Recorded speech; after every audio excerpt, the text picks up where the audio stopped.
time we met, we were just going to start here. Yeah? Does that look familiar? Yes. Okay, cool. We only got politics. Oh, wait. Yeah, so you should have gotten the definitions for government, politics, and public policy. You only wrote down one on the board, though. For politics. Yeah. Okay, then we're somewhere different then. Yeah, see, that's why you guys, I need your help because I'm in different places in different classes. So we did politics. We didn't do public policy and government. Okay, gotcha. So let's start there, of course. So now let's go to public policy. Let me write the definition. This is in the book if you need it. Okay, so public policy. What did I do with it? Is a government action that meets a public need or goal. A government action that meets a need or goal as determined by the ledge or other officials. When I say the ledge, it's just shorthand for the legislature, right? As determined by the legislature and other public or other officials. Examples of public policy would be laws, regulations, constitutional amendments.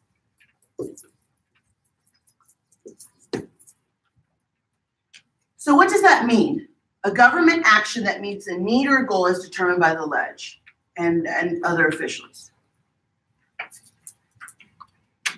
That's what? Go ahead. That's like whenever bills are proposed and voted on. Okay.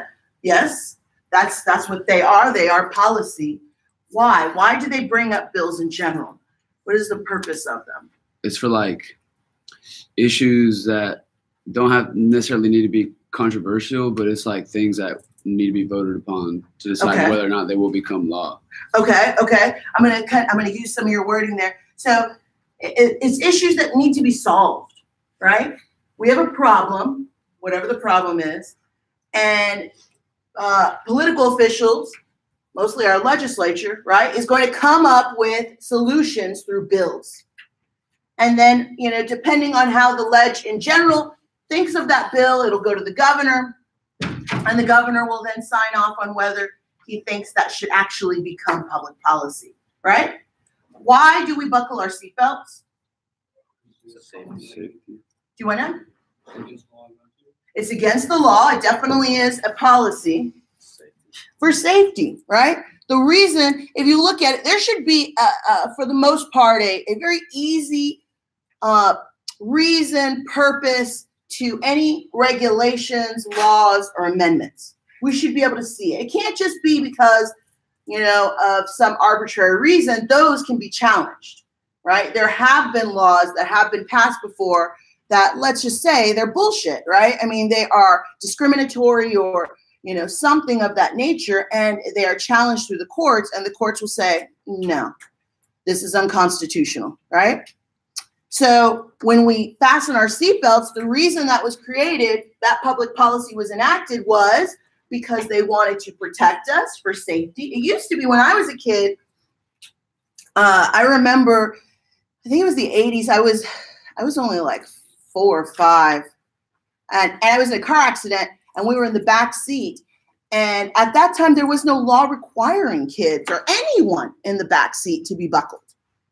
So it wasn't too long after that. It didn't happen because of my accident, but it didn't happen too long after that, that it was required for the people in the front seats to have seatbelts. And then not too long, it became that everyone in the car, right, had to wear a seatbelt. And the justification is very simple, because we know that if you're wearing a seatbelt and you get in an accident, you have a much higher chance of walking away from that accident, right? So government actions, usually we're talking about laws, regulations, amendments to the Constitution, where there's a need or a goal that they're trying to meet, they're trying to solve a problem. Okay. Safety would be the goal, exactly. Good.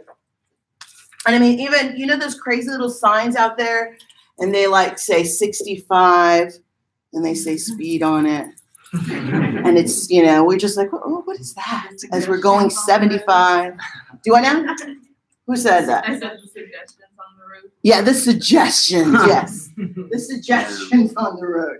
That's for a reason, right? And we have different speeds limits in different places. Like, for example, when you're in a neighborhood, the speed is 25 to 30, right? Depending on that neighborhood, because we don't want you going over a certain speed in case somebody runs out into the road. It's a more dense population, right? The goal is to keep people safe, and, you know, both the person driving and the people who are around you, or anybody who's around you. All right, so that's public policy. Now let's define government. So government is a public institution. It's a public institution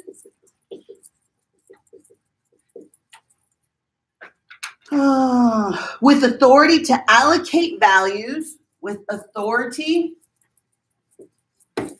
to allocate values by formulating, adopting, and implementing public policy. By formulating, adopting, and implementing public policy. They're not going to be able to see that. Let's go like this. A public institution with authority to allocate values by formulating, adopting, and implementing public policy.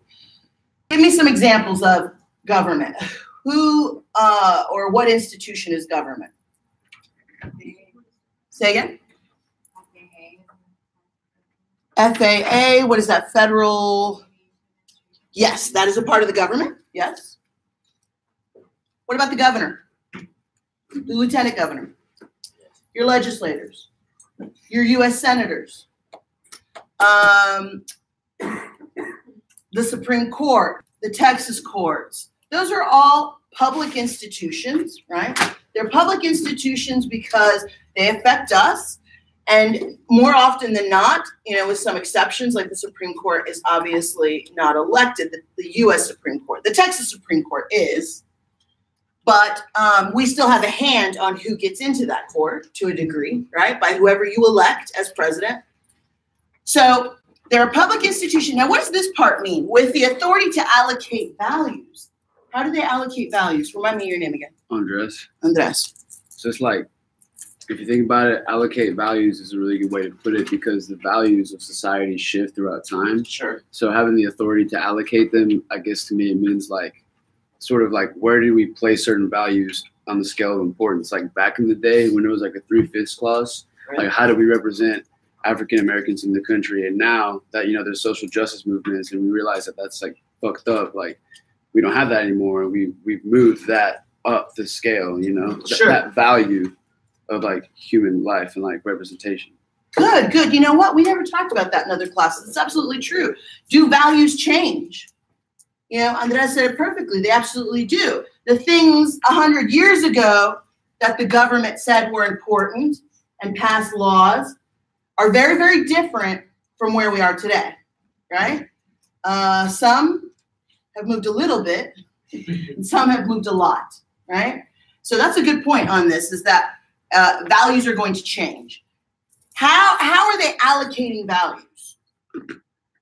How are they doing that? How are they saying what is important? With policy, yeah. The types of laws that they pass, they're telling you this is what we are saying is important. And of course, they're supposed to be basing it off of you, right? The citizens and your voice. But sadly, as we go through, we'll find out that are they listening to the voices of all of us, of the many?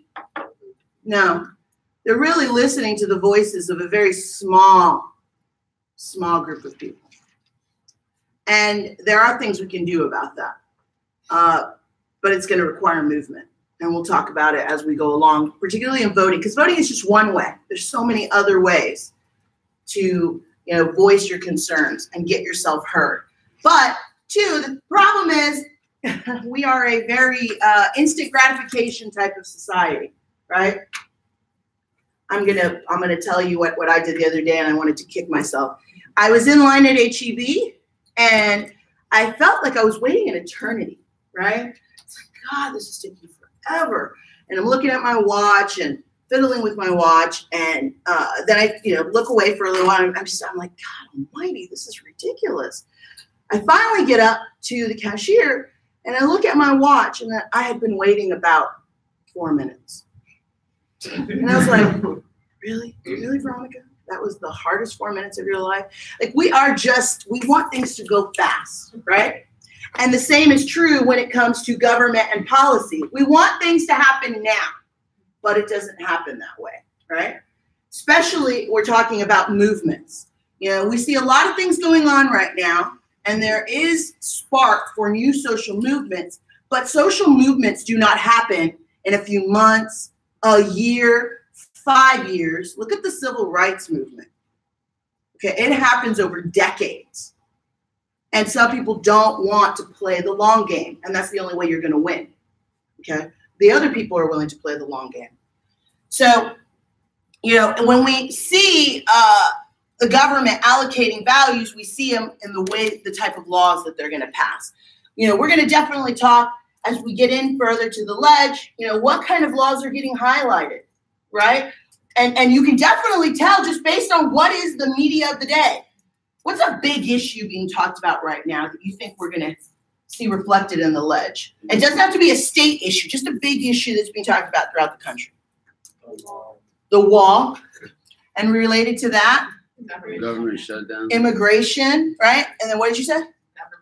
The government shutdown is going to be a big issue. Families being able to provide for themselves, while our fat cat congressman and our fat cat president, their paychecks are still rolling in, right? They have no problems feeding their kids, feeding themselves, putting gas in the tank. But these issues, we're going to hopefully see, some reflection in the legislature. What are they going to do about that? How are they going to protect Texans? Because those are the kind of the issues of the day. Did I see a hand? Any question, comment? Okay. So something else I want to say about government. I lost it. That's okay. All right, you get the idea. And then we talked about politics already. All right, now let's go on to political cultures. All right, so there's a man who came up with these political cultures. His name was Daniel Elazar. He was a political scientist. Daniel Elazar. E-L-A-Z-A-R. Daniel Elazar. D-E-L-A-Z-A-R. Daniel Elazar. So he's a political scientist, and he came up with these 3 different distinct political cultures. And let me give you the definition of political culture, and then I'll explain how I like to look at political culture. So political culture, this is a word you want to make note of. It's defined in your book. I'm defining it up here. Is values, attitudes, traditions, habits of behavior,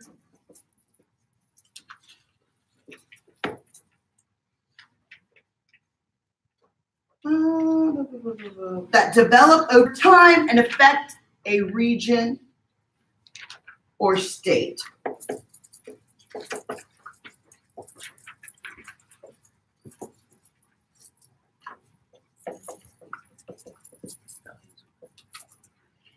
Attitudes, traditions, habits.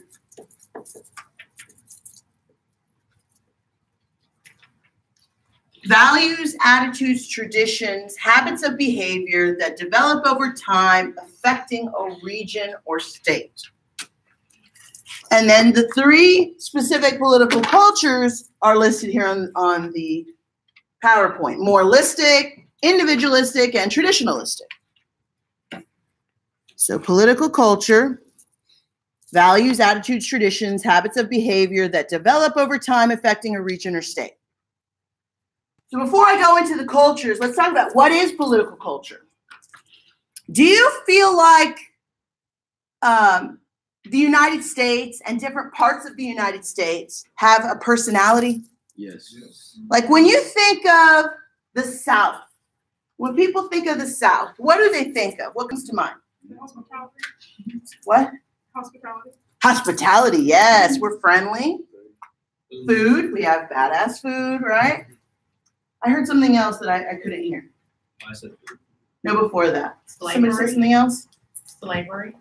Slavery, sure. We have a nasty, ugly history of slavery. Anything else? Drive trucks. Trucks, our love of trucks, our love of guns, our love of big things. Our homes are big, our cars are big, our attitudes are big, right? When you think of the West and East Coast, things come to mind as well, right? You know, for the West Coast, I tend to think like surfers, beach, laid back, liberal. Bougie. Bougie? Okay. Use bougie in a sentence. I still don't understand what bougie is. I can't fancy. I can't decide whether or not I'm gonna wear my Chanel coat or my Gucci coat today because I'm too bougie about it. You just have me. Chanel and the Gucci. I'm done. Okay, now I get it. I never understood that word, It comes from but bourgeois. now I do. Yeah. Okay, that makes sense. Gotcha. Mm. Okay, so I can definitely see that for Cali, right? Yeah. If you think of the East Coast, I lived in the East Coast, and even when I think about it, then, you know, before or after, it's more, it is laid back, but it's more, I think of like upper crust. You know what I mean? Like a different type of wealthy than California. For some reason, I always think of like preppy, you know, it comes to mind for some reason. Like They fast have- pace. Say again? I feel like fast pace. Like it's faster. Fast. Than all the other. Oh my gosh, so fast paced. When I live, say again? By the rules, yes. Very much a set of rules that governs, in my mind, kind of families. And this is where the Vanderbilts and the Kennedys and the Rockefellers, you know, originated from. So I think that is a good way to look at it. A set of rules that you follow that a lot of us have no idea, you know, that there are these rules. And what the hell are? I have no idea. But I remember when I lived in D.C., I lived in Silver Springs. I don't know if you're familiar with the geography of the area, but Silver Springs, Maryland was right outside D.C. because I could not afford to live in D.C. You either can afford to and, you know, you have some money, or you live in some really not so nice parts of D.C., right? So I lived in Silver Springs. And when I first was there, I was in my early 20s. So, you know, I was still very young, and I'm from the South. And I just remember, you say fast paced. I made a lot of mistakes the first week I lived there, and I learned very quickly, you know, just little simple things. There's an escalator to go up and down to get to the metro in many of the metro entrances or subway areas. And I didn't know I would stand on the escalator and just kind of be looking around and all of it, right? Because we don't have that here. And I got pushed around pretty quickly and found out that, you know, you're supposed to, if you're just going to stand there, you got to stay to the left or the right. And if you're going to go up and down, you can move over to the left. I was like, man, I had no idea. And I'm smiling at people, you know, because that's what I do. I smile at people, open doors. And I did get somebody, you know, as I'm opening the door for this person and they're walking through, the hell are you smiling at? I was like, oh my God, you know. I'm sorry. I didn't know I was I got in a fight with a lady. Like I just stopped in New York to like for a flight, and I just went down to a subway, like a sub shop. Yeah. And I got in a fight with a lady, like just about a subway, and I was like, what am I doing? Like I could never live. I turned you on, like. Yeah. You have to have a different mentality. I think it's because they're cold. They're just really cold. And they know that they're paying way too much for their real estate. And so they're just pissed about it. Because they live in tiny little places. You know, DC is similar in that regard. If you want to live in some nice places in DC, you got to have some money, or, you know, you're going to live in a little bitty place, or it's going to be a shitty place. So I think it's the cold and how expensive it is. So when Elazar was thinking about, you know, kind of characteristics or personalities of different states, regions, even countries, right? Countries have different personalities. he broke it down to help explain the backgrounds or personalities of areas through these three political cultures. You know, because our values, our attitudes, our traditions, our habits of behavior create an identity of who we are, right? Our history, which we're going to talk a little bit about, has helped to create an identity of who we are. It affects us even today. So I'm going to go through these three quickly, and then you're going to tell me which ones you think Texas fits in. The first one, moralistic. And I need you to generally know the difference between the three, okay? So the moralistic political culture, which is, by the way, you know, one of the, if you look at all states and you categorize states or areas of the country, you know, the South, the Midwest, whatever, there are few states that would fit into the moralistic, first of all. And second of all, there is no state or region that purely fits just into moralistic. So it kind of tells you how rare it is. So the moralistic political culture, in this culture, people view their government as a public servant. They view their government as a public servant. The government is supposed to work for us. We pay our taxes. We follow the rules. The government works for us. Also under this culture, they believe that the government should work to help its citizens. I know, this is crazy, right? Why would you think that? This culture says the government is supposed to help its citizens. It should work to do whatever it can to improve their lives and to help them. So government should improve conditions for its people and create a just society. Maybe now as we're kind of going through a little bit of it, you can see why it's maybe kind of rare, right? In this political culture, it's believed that citizens are also supposed to play a great role in politics. You're supposed to be politically active, going to vote, you know, working on campaigns, doing volunteer work, running for office. Okay. So in the moralistic, they say, yes, government is supposed to work for the people, supposed to help them improve their livelihoods, improve their conditions. At the same time, people should also be getting involved in government. So it should be a two-way street. We see a lot of moralistic political culture prevails more in northern states, more the Pacific Northwest. Like I think Washington State, Oregon kind of fits well into the moralistic. It's, again, not purely moralistic, but it has some moralistic tendencies or parts to it. Really? Okay. See, and I'm not well versed on some of those states. I don't know. Yeah. Gotcha. That makes sense why they swing both parties. Yeah. Oh, that's a good point. I could see that. I mean, from the little tiny bit I know of that state, yeah, I could see them being this way. A feeling like government should be assisting them, and those are a lot of people who still have a lot of farmers and ranchers. I don't know which one it is. So yeah, that could work. I didn't think of that. I'd have to look more into that state. What about individualistic? Okay, so moralistic we're done with, and you can see also that it has the word moral in it, right? So to help you kind of remember that this is a political culture that sets very high moral standards for its government, but also for the people, right? Because it's saying not only should the government be providing for us, but we should be providing and being a part of the government. Individualistic has the word individual in it. In this political culture, we see that people, this comes from, let me explain the background first a little bit, that you read in history about westward expansion, right? In the 1800s, when people were moving westward from east to west, in the early 19th century, so early 1800s. Why were they moving? Why were they moving from east to west? Gold. Okay. What else? You could claim land. Yes. You got like however much land after 5 years, you could like own it. Land, looking for land. What else? Were you gonna say something? Was there some Say again. Manifest Destiny. Yeah, that thing.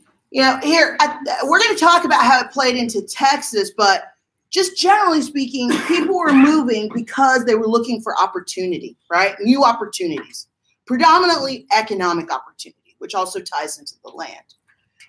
And when people are moving, we're speaking in very general terms because I'm going to let your history, instructors get in depth on it. But when people are moving westward, they're on their own, right? There are no, this is the 1800s. So it's not like, okay, if we have any problems, we just look for the local police officer, highway patrolman. Yeah, they can help us. There was none of that. You were on your own. You had to figure it out. So the new settlers in the frontier areas had no government to provide goods or services. They had to become self-reliant, right? They had to become self-reliant. They had to figure it out themselves. And that's where we get the term rugged individualism from the concept of self-reliance that these settlers were dealing with as they moved westward in the 1800s. So this culture comes from that westward movement. Do you understand? This culture comes from that westward movement. If you look at that first bullet under individualistic, government intervention should be limited. They don't think the government should get involved very often because the attitude has always been, deal with it yourself. Deal with it yourself. Obviously, there's going to be some issues that wouldn't, come close to, you need government. But for example, how would an individualist, just given this information, how would an individualistic feel about welfare? Would they see that as a necessary or not so necessary? Yeah, they're more leaning against it, right? They would say, look, if you need welfare, if you need assistance from the government, it better be because of some extremes. It better be because, I don't know, you're disabled, you're elderly. So they're not saying no to everybody. Do you understand what I'm saying? They're just saying that it should be very few people who should fall into the category of needing assistance from the government in terms of welfare.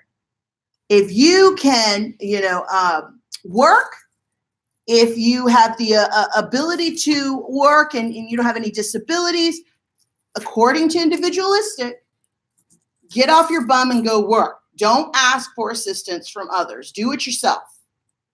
So they very much believe it's a pick yourself up by the bootstraps and take care of it. Does this sound Texas? Yeah, definitely. It is very Texan.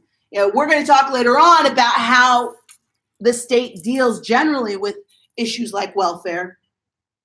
And you'll definitely see the individualistic side because does the state of Texas give a lot in terms of social programs and welfare assistance? No. We are at the bottom, okay? We rank near the bottom. This is not my personal opinion. This is research. If you look at most of the big research agencies or academic resources, they do show that Texas ranks towards the bottom when it comes to social services and welfare programs, okay? And that's partly because of our culture. We tend to be, and individualism fits it well. We're a very pro-business state, right? We're a very pro-business state. And business has the individualistic attitude. They say less government is good. Not a lot of government. No. Business doesn't like a lot of government. Why? Somebody who hasn't said anything. Andres knows. Why? Why doesn't business like government? Taxes. Yeah, they don't want to have to pay. Was that you? What's your name, sir? Will. Yeah, Will's right. Taxes come from the government. They're like, oh man, more money we have to dish out, right? What else does the government do to businesses that can be costly? Remind me one more time of your name. Taylor? I see it. Taylor, I knew. Raise minimum wage. Okay. Can I extend that a little bit? Yeah. Regulations, right? So one of those regulations that Taylor is bringing up is pretty important to businesses, right? Also protecting the government can protect, what's it called, unions. Okay, okay. Sometimes, but yeah, is the government going to often say to businesses, you need to protect your workers? Yeah. Yeah, wow, crazy. That's crazy. Protect your workers. That's going to cost money, right? When we look at, some of the problems businesses have, look, they're a business. They're a faceless entity. So, we're not thinking about it in terms of an individual in and of itself. They're run by many individuals. But generally speaking, anything that hurts the bottom line, right, or takes away from the bottom line, anything that takes money away from the business is not going to like. I mean, we don't like that, and we're people, right? Anybody who takes money from our pockets, we don't like. So it's the same with the business. They don't, want to have so much regulation on them that says, well, you got to do this, this, and this, because the business is going to say, well, that costs money, and you're taking a lot of money from us in terms of taxes, right? And, some states vary on issues of minimum wage, right? So the business attitude is very much fitting in line with individualism, which is less government is better. And so, of course, it's translated well in Texas to us being a very pro-business state. And it's good in a lot of ways because, look, we see economically, we're very stable, right? We have a lot of jobs here. People come here for our jobs. But what's the downside of us also being so pro-business? No downside? Say again? So what cost of living would go There is so much business, which can be bad, right? More business bringing in more people. We don't always see positives of more, right? That's a good point. What'd you say, Matt? cost of living is going to go up. Okay, cost of living is going to go up if you have those bigger businesses coming in, depending on what type of work they provide, right? Now, if the government is spending a lot of time on businesses, right, and helping them and giving them, leeways in taxes and, helping them with land and all that, is that going to take away from monies that we get for welfare and social service programs? Yeah. Okay. It's got to come from somewhere. It doesn't just come from anywhere. So when we focus on the business, we tend to then, it becomes uneven and we start to lose sight of, okay, are we protecting our people? The people who need assistance, elderly, children, poor and working class. Again, that is not my personal opinion. That is from the actual stats and money. We'll see as we get in. The last one is traditionalistic. And again, it has the word tradition in it. And in traditionalistic political culture, this culture, individualistic came from the westward expansion. Traditionalistic political culture grew out of the Old South mentality, the plantation agrarian economic system. Okay, the traditionalistic grew out of the Old South plantation agrarian economic system, cotton and other crops. And so in this system, if we think back to the 1800s when we had that type of plantation system, what was set up? You had someone who was in charge of, owned the land, and then he had his slaves, right? And his profits and everything were gained on the back of these human beings that weren't treated like human beings, right? And from that, in Texas, there were only a small number of really, really wealthy families. And not only did they own a lot of slaves and a lot of land, but they also, it makes sense, controlled and were the government, right? If they have all the money, right? If these small amounts of families have all the money and all the wealth, wouldn't it make sense that they would also control the government? And so the attitude of traditionalistic, again, the word tradition, is this general philosophy of it's always been that way. It's worked. Let's keep it. And so the traditionalistic attitude says that the elite should be in control. The elite should be the ones to control government because they have the means, the education to do so. The elite should be the ones to be in control because they have the means and the education to do so. And what did that mean for everybody else? Here's a word I need you to definitely know. I can't remember if it's in the book. I'm pretty sure it's not in the book, but you will see it on the test. What this meant for everybody else was they were disenfranchised.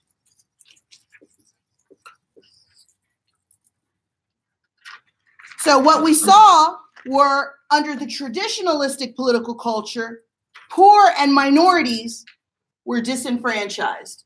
And what does disenfranchised mean? We're going to keep it very simple.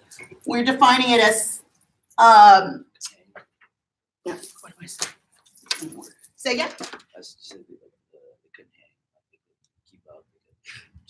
Kind of, yeah. Why? Because they were deprived of their rights and power. So yeah, I mean, you're not wrong. They were kept from being a part of the system because the system made sure to push them away, right? Made sure to make laws that made it difficult or just plain impossible for them to vote and voice their concerns.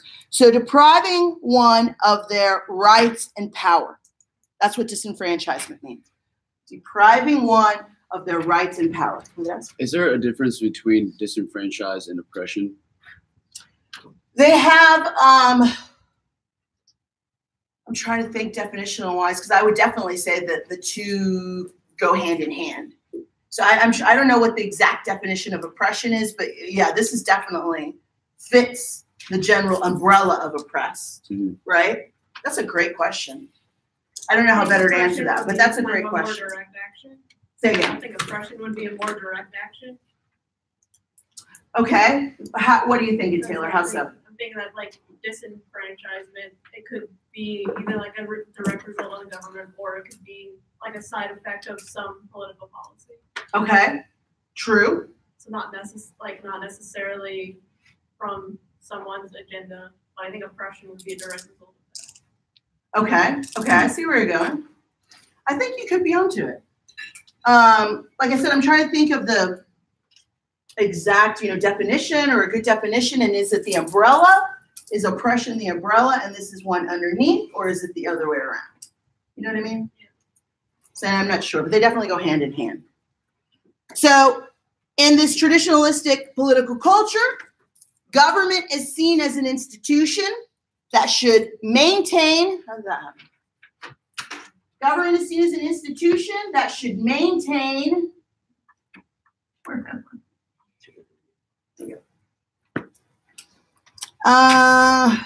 should maintain the status quo and keep elites in position of control and power. Traditionalistic is seen as an institution that should maintain the status quo and keep elites in control and power.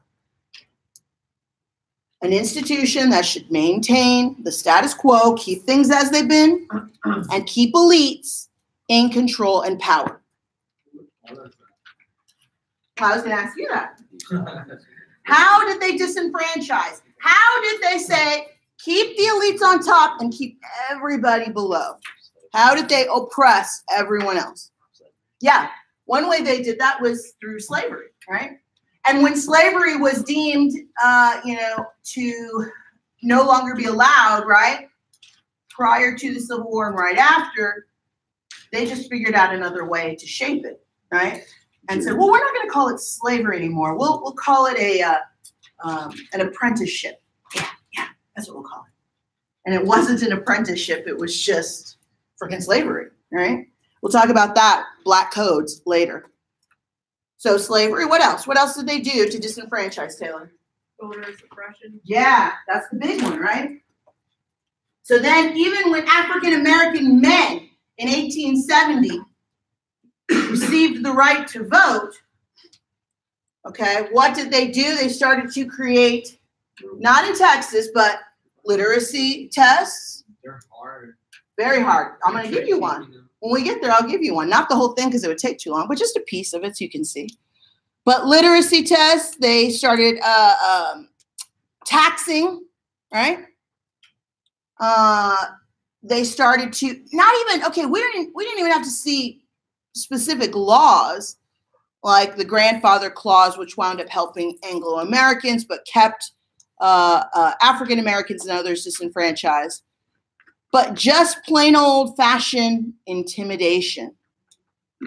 Good old-fashioned intimidation and violence.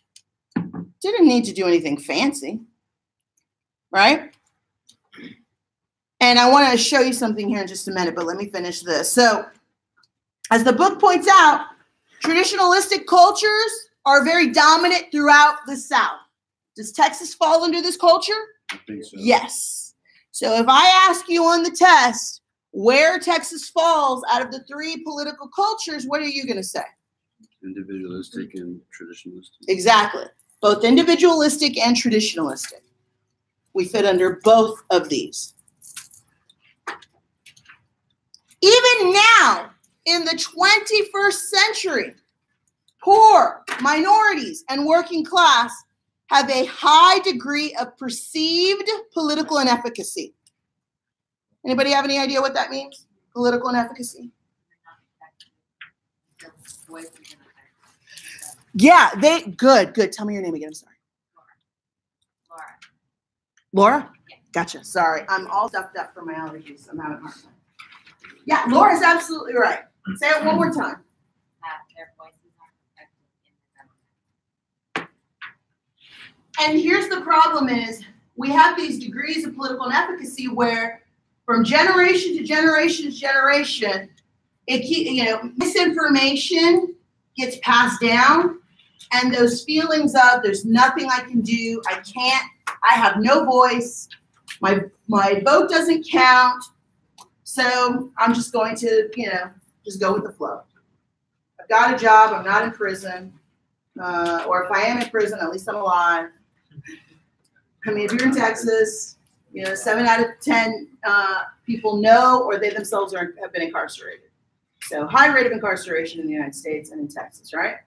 But people just, feel they have no power. They have no voice. And it's passed down from generation to generation because did our parents feel that way? Yes, and their parents did, and so on, right? So it gets passed down, and we have more power than we've ever had. We just don't know how to use it, and we kind of get in our own way, right? We get in our own way because, let's admit it, I'm not saying I'm not guilty of this, we all are, but we do other things, go to the movies, play video games, I just really want to take a nap, all these other things that we're like, well, we'll vote or we'll call our representative later because I'm going to go to the movies with my friend or I'm going to get high and eat Doritos. That's not mine. That was not mine. Someone told me that the other class. I was like,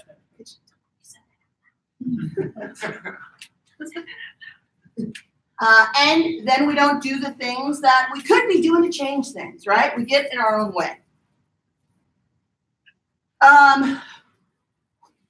We see today that we have problems and that we feel like we have no ability to influence elections or policy making.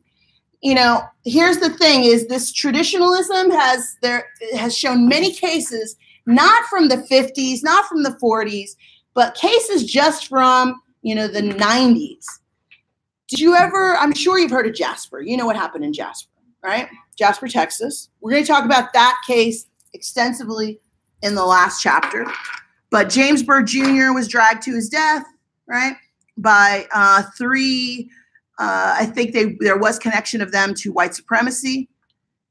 So I won't talk much about that case. But then in 1999, did you hear about the Tulia case? 1999, Tulia. Anybody familiar with that town? Where is it geographically? Is it towards the Panhandle? Is Tulia towards the Panhandle? Yeah, I'm really bad at geography, so my apologies. Yeah. You know what case I'm talking about? Yeah. So this was a small kind of small community, a lot of kind of farmers and ranchers, and very divided, just like in Jasper, kind of a white side of town and a black side of town, right? And the mayor of the city said, we're going to clean up this town. There's too many drugs here. We need to do something about it. They hired this guy named Thomas Coleman as an undercover investigator. And he goes into the town and he's there for, I want to say like 6-7 months. And he comes back and he essentially says, you know, that there's a major drug problem in Tulia, you know, almost amounting to a drug ring. And he gives the name of people that they arrest, okay, based on what Coleman tells them. Now, when they arrest these individuals, I want to say they arrested something like 67 people. What do you think of the makeup of these individuals that they arrested were? They're all black. There was maybe 2 that were Anglo-American, but they were majority, overwhelmingly African-American, all right? Now, you don't have to be a criminal justice major. You don't have, I mean, you could watch, you know, different shows and probably know the answer to this. When you arrest somebody for drugs, you know, for like a drug ring or a major drug conspiracy, what 3 things are you going to find on these people when you arrest them? Guns. Guns, that's a big one, absolutely. Drugs, that would make sense. Drugs and money, yes. So when they arrested these, again, I want to say it was like 67 men and women, mostly men, they found none of that. Not in amounts where you would say, yes, there is some major drug ring going on here. Now, these are many of them farmers and ranchers, so you're going to have guns. This is Texas, right? You're going to have some shotguns. Well, you know, when we usually see a major ring, right, we're going to talk about like an arsenal of guns, right? We're going to talk a lot of guns, not 1 or 2. Did some of them have drugs on them? Yeah, a few of them had small personal amounts, roaches, you know. There's no way that little bitty thing is being divided up and a drug ring makes, right? I don't know a lot about mota, but I know that just doesn't make sense. Unless it's that good, I have no idea. So there was nothing that was major there. Cash, these were poor people, okay? These are working class people. They didn't have any money on them. So that kind of right there, I don't know, wouldn't that perk your ears up and be like, it just doesn't seem right. This did go to trial. There were several individuals who got some extensive time. One individual, I believe, got like 99 years. Based solely on the testimony of Thomas Coleman. Now, let me ask you too. Again, you don't have to have a criminal justice degree or know anything about the criminal justice.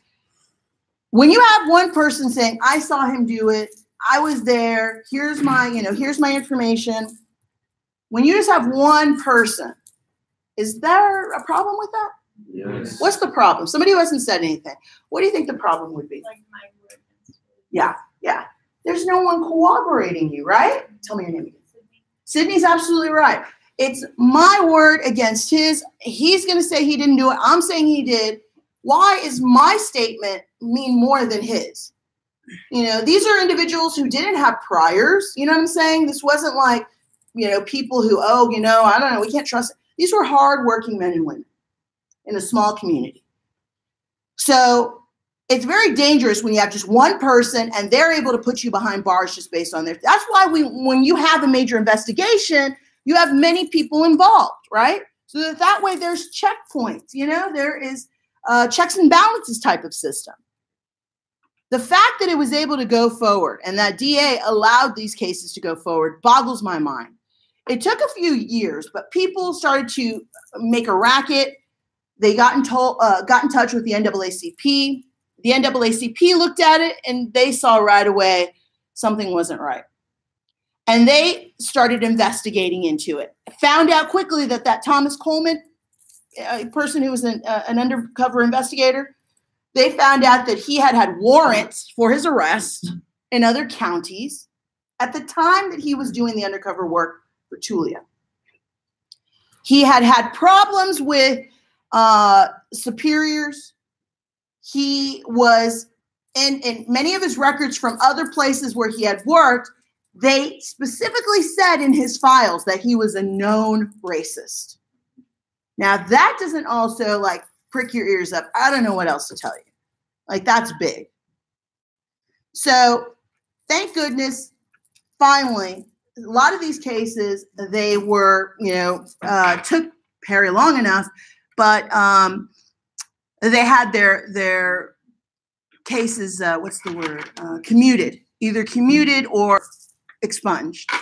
But it took years. How long ago was this? 1999, not 1959, 1999, right? That's the other scary part in my mind, is that this wasn't like, not that it would be okay if the year was different, just that, damn, you would think that 1999 would be a little safer from some of this. Yeah, and so think about this. If you know anything about state prison, which is where these individuals would go, one day is too much for something that you did not do, okay? Sadly, I have had students who have been incarcerated in state, federal, and afterwards, and have told me some of the things that go on. Now, federal, if you're going to do something, I guess go federal, right? I mean, don't do anything, but that would be my recommendation. Go federal instead of state. That doesn't come off right. I'm not saying commit any kind of crimes. Do nothing. So Okay. what happens when you're falsely accused? Like, does the government say like, "We're sorry" and that's it, or do they give you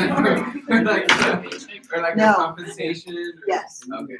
You get compensation, but even then, the compensation is not worth No.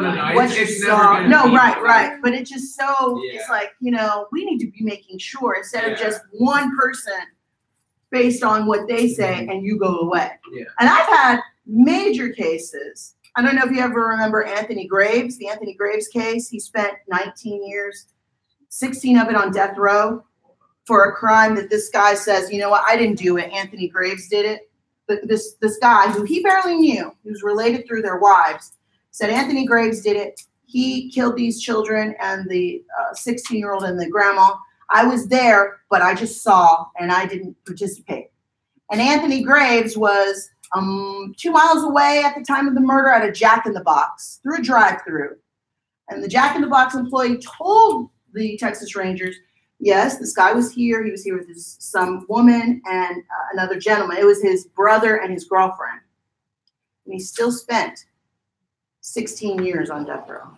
Wasn't that an arson case, or was that a different thing? It was both. The other guy was the one who actually did it. Yeah. And one of the kids was his son. He bludgeoned. There was 3 children. One of them was 16 and the grandmother. He bludgeoned, stabbed, and then set the house on fire. And then he said Anthony Graves did it. And Anthony Graves had, he had minor things that he had done, but nothing where you would go, oh my God, this guy definitely, he's had other, major crimes. Nothing like that. Okay. Yeah, after 19 years total, he was released, yeah. But think about that, right? That one person says, and that's where all of the bulk of everything came from. Okay. Another case, just to give you an idea of how we see these problems of racism that come from these cultures have occurred today. Have you ever heard of Vidor, Texas? I've heard of it, but not the case. Well, there's not any, that's a good one, Andres. There's not really any particular case. More of like, if you go to Vidor, be careful kind of thing. So Vidor is a small community going towards Louisiana. And I remember when I was we were doing something when I was in college, and it was a bunch of us women, and we were all young women. There was probably like, I want to say 12 of us. We were riding in vans. We were, all different backgrounds. And we were told, hey, you're going to have to travel through Vidor. Try to get gas before you go to Vidor. Don't stop in Vidor unless you have to. And, I was really young at the time, so I didn't get it. I didn't care. Because I thought, hey, let's go. We're going to DC, free trip. And later I look back and now I'm like, oh, it makes sense.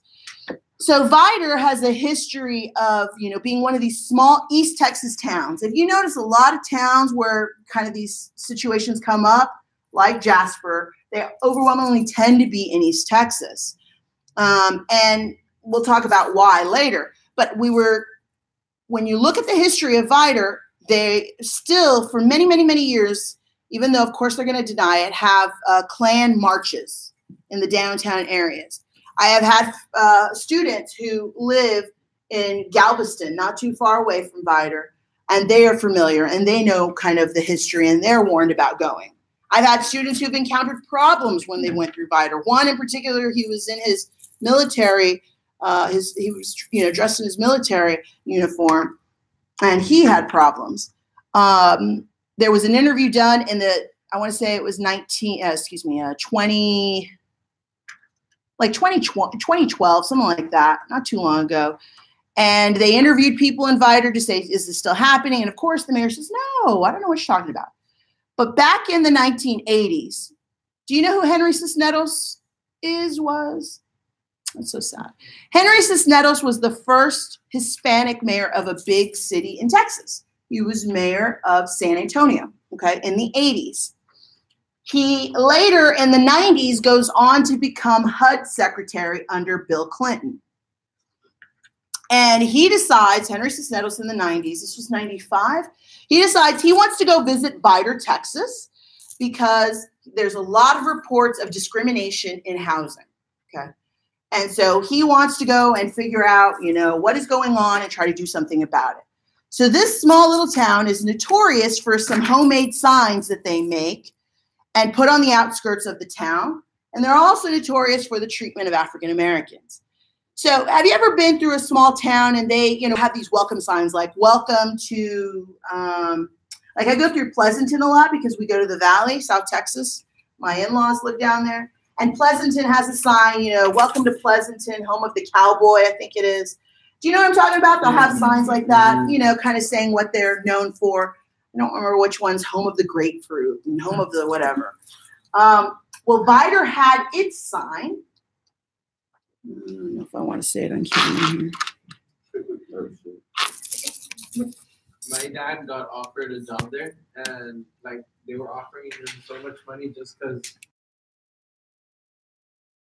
And I think he was almost gonna accept it, and then they were they were already telling him stuff the people from Vidor. Yeah. And so he was like, no, because he had my older brother, I wasn't born yet. Yeah. And so he's like, no, I'm not gonna raise my son through racism. Yeah.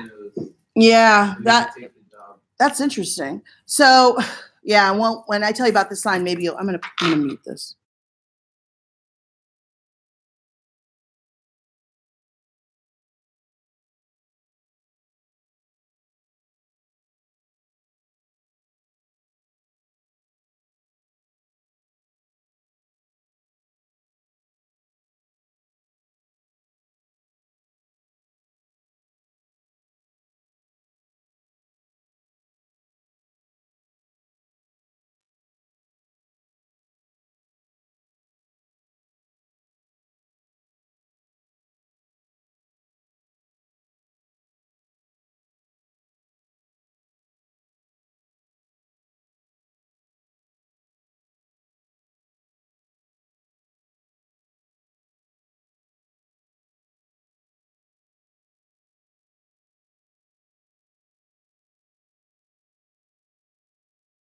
Before Cisneros was coming.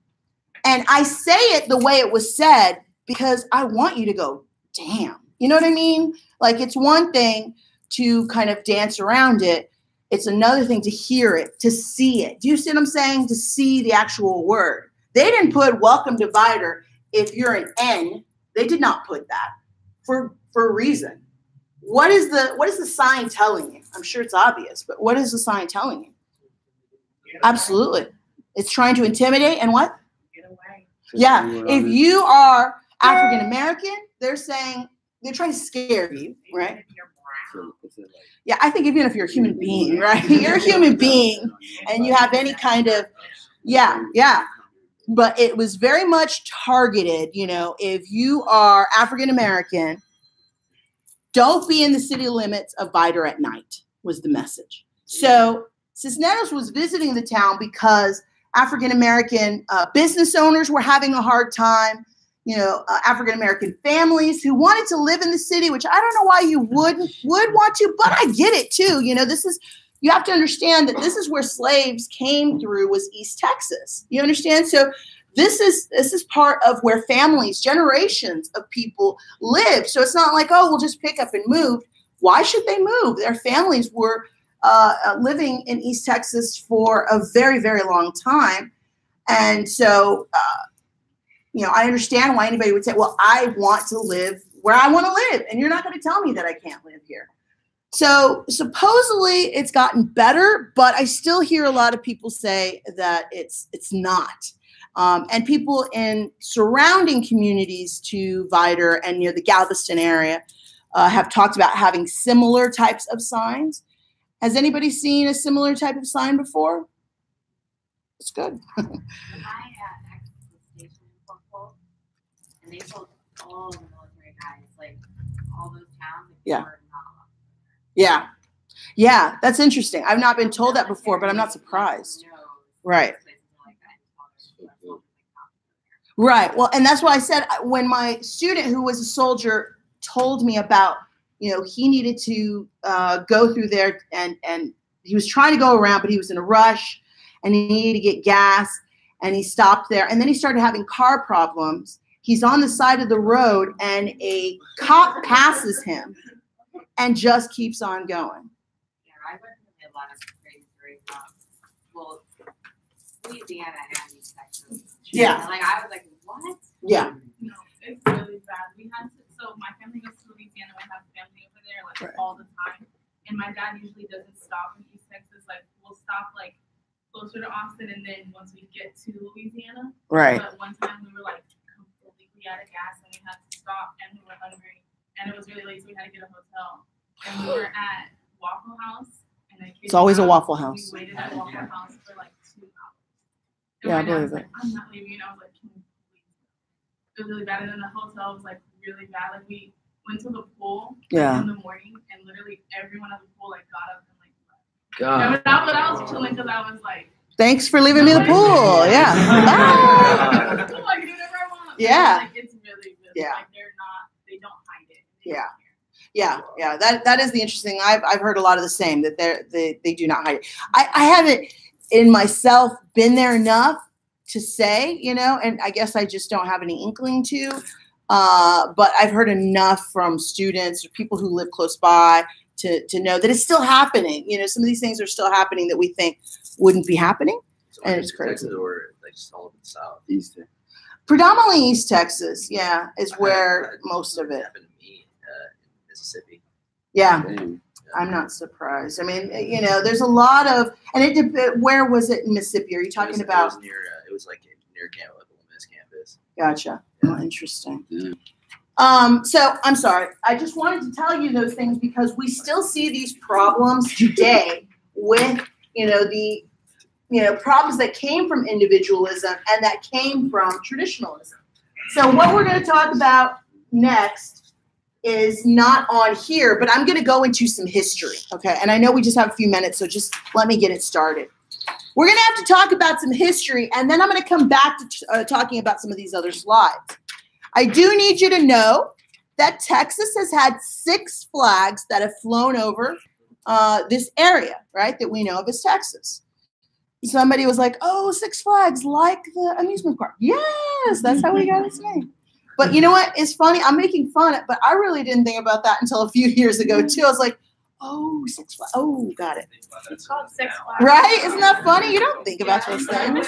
Do I know? It's literally called Six Flags over Right. Texas. Right. But who thinks about that? I didn't sit there and think about it. I just had fun at 6 Flags. So we had 6 flags that have flown over Texas, and I would want you to be able to pick out, if I give you a list, which ones did not fly over. So I'm going to give you years and dates. Listen, I am horrible with years and dates. Horrible. So whenever I need you to know a year or date, I will tell you. Okay, I will say, hey, make sure you know this. So you don't have to write this down. in terms of the years unless you want to. So Spain comes into Texas in the 1500s. Oh, that's great. That's great. Spain comes in 1519. Why can't they just? Isn't there newer things that they could be using? Rather than these old things? 1519, it's a little bit better, to 1680. It's a little better. France then comes in. A little slower. It is so dry. I'm sorry. 1519 to 1680. France comes in next, 1685 to 1690. And they're so dry. And I don't know. They were fine a minute ago. 1685 to 1690. Spain comes back again, 1690 to 1821. I'll explain that. And then next is Mexico. So Spain, France, Mexico. We have our Republic of Texas. I'll put the years in a minute. We have the Confederacy flag, and of course the U.S. flag. Not in specific order, right? Because we went Mexico to the Republic, to the U.S., to the Confederacy, back to the U.S. But I'm not going to list it that way. So Spain was 1519 to 1680, came back again 1619 to 1821. Mexico comes in 1821 to 1836. It's fine a minute ago. And then the Republic is 1836 to 45, 36 to 45, 1836 to 1845.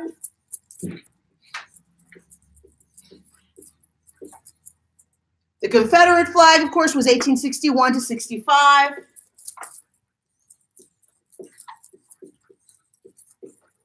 And then the U.S. was 1845 to 1861.